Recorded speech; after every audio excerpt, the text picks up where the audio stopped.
Hey guys, I want to go over some of the problems that had common errors throughout from last week's assignment before vacation.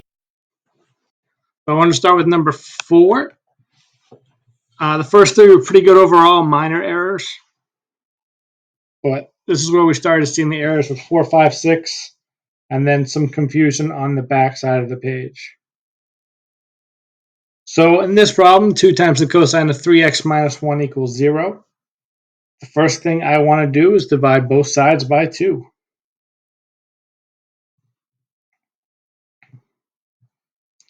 And 0 divided by anything is 0. So when I divide both sides by 2, I have cosine of 3x minus 1 equals 0. Now, some of you at this point started to move the 1 over. I can't do that. This parentheses is the angle.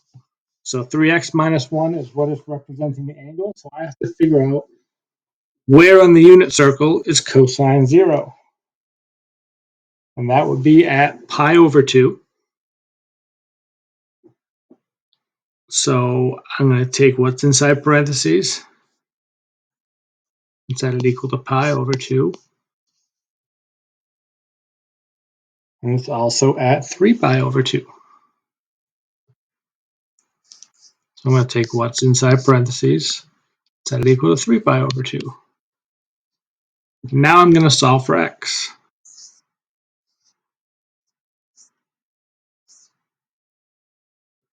I'm going to add 1 to both sides.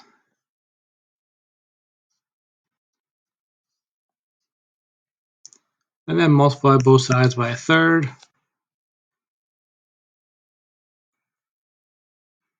To get x by itself.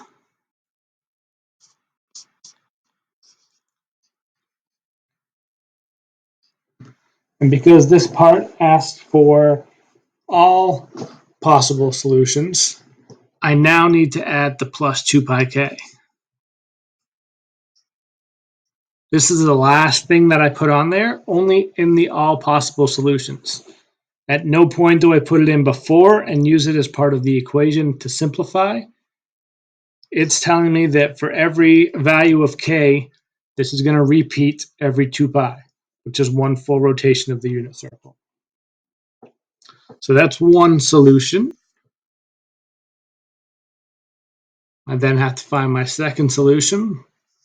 Again, adding 1 to both sides.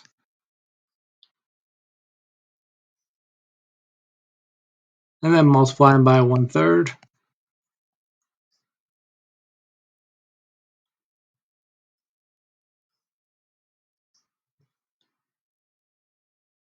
And I'll go underneath this.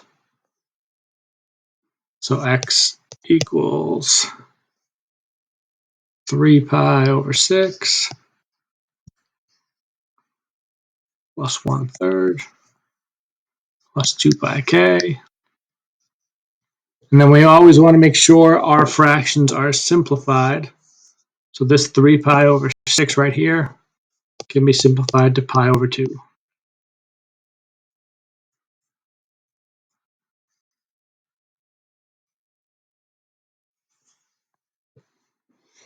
So those are my 2 solutions for number 4.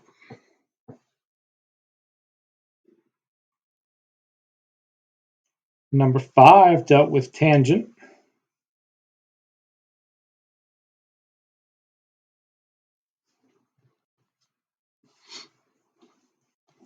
So I have to isolate the tangent by subtracting 3 from both sides.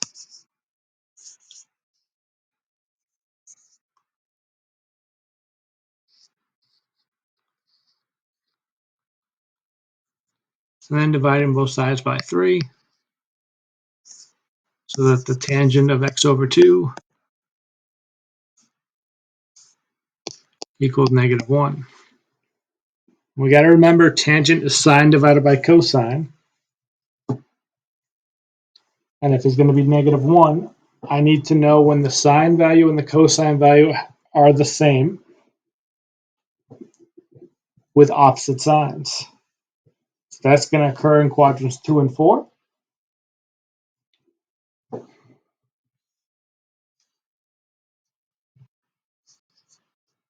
So the first place on the unit circle that occurs is at 3 pi over 4. When cosine is negative radical 2 over 2 and sine is radical 2 over 2, so I'm going to get negative 1. And the second place that's going to occur is in the fourth quadrant at 7 pi over 4. When cosine is radical 2 over 2 and sine is negative radical 2 over 2, giving me negative 1 when I divide. So to finish this up, I'm going to multiply both sides by 2 in each equation.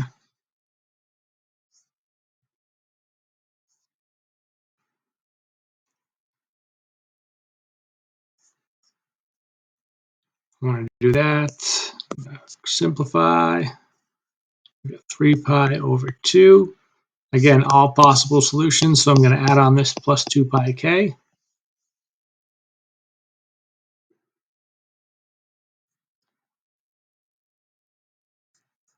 And for the second one, I'm going to get 7 pi over 2.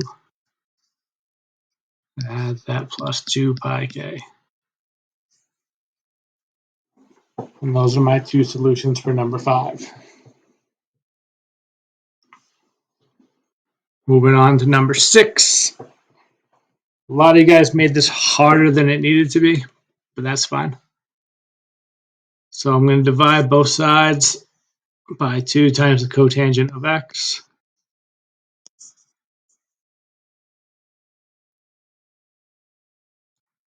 Anything divided by itself is 1. 4 divided by 2 is 2. Cotangent's going to cross out. I'm going to be left with cosine squared of x. Divide both sides by 2.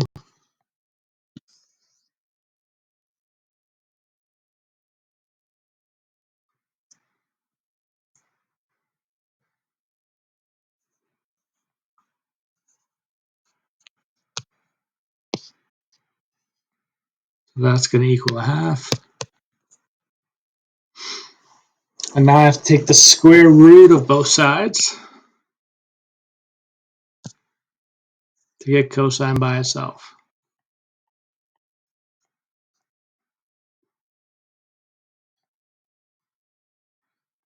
So 1 over radical 2 or radical 2 over 2. Same thing. So now I'm going to my unit circle to determine when cosine is radical 2 over 2.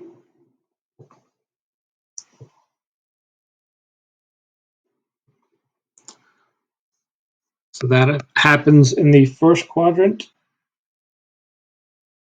at pi over 4.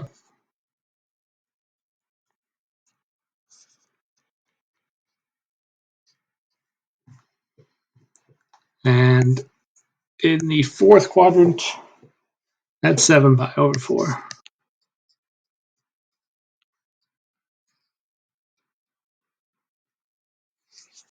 And those are my two solutions.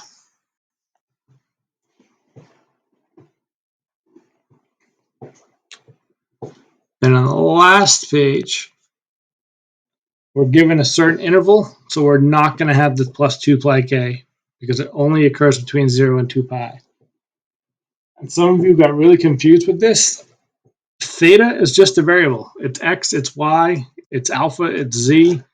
It's just a variable. We solve it the exact same way we've been solving everything else on the front page.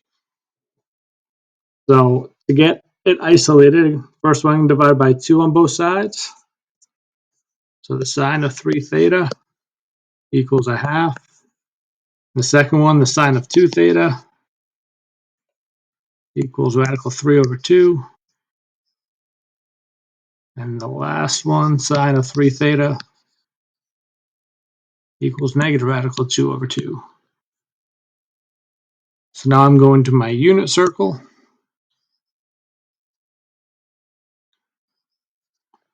So 3 times theta equals, and if I'm looking at my unit circle to find when sine is a half, there's pi over 6.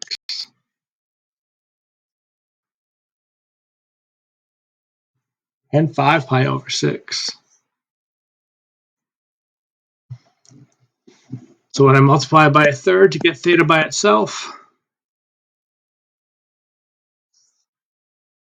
I get theta equals pi over 18. Well, that didn't come out well. Pi over 18 and 5 pi over 18.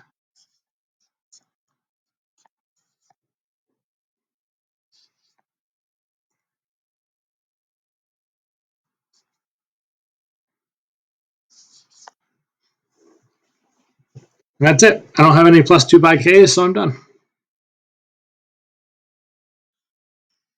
For the second one, I got to find out when the sine is radical 3 over 2 and set that equal to 2 pi.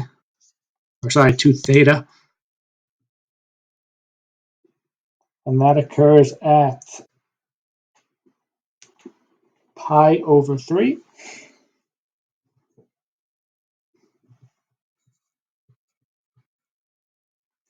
And 2 pi over 3.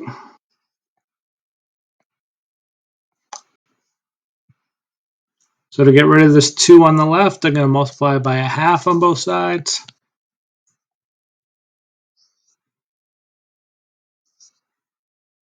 So that theta equals pi over 6. And the 2's will cancel out here. So it also equals pi over 3.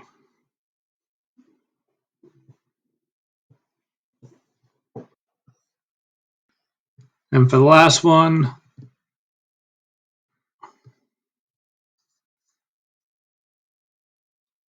when it's sine negative radical 2 over 2, that's in quadrant 3 at 5 pi over 4.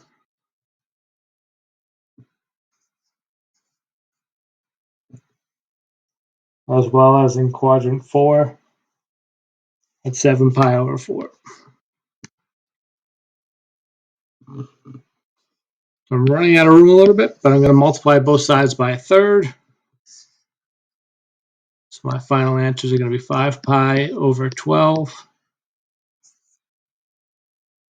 and 7 pi over 12. Again, no plus 2 pi k because that limitation of between 0 and 2 pi, and theta is just a variable. So I'm just solving for theta as opposed to solving for x like on the front side. Hope this clears things up, and we are getting ready to prepare for the next assessment. So this week's work and the practice assessment should take you there.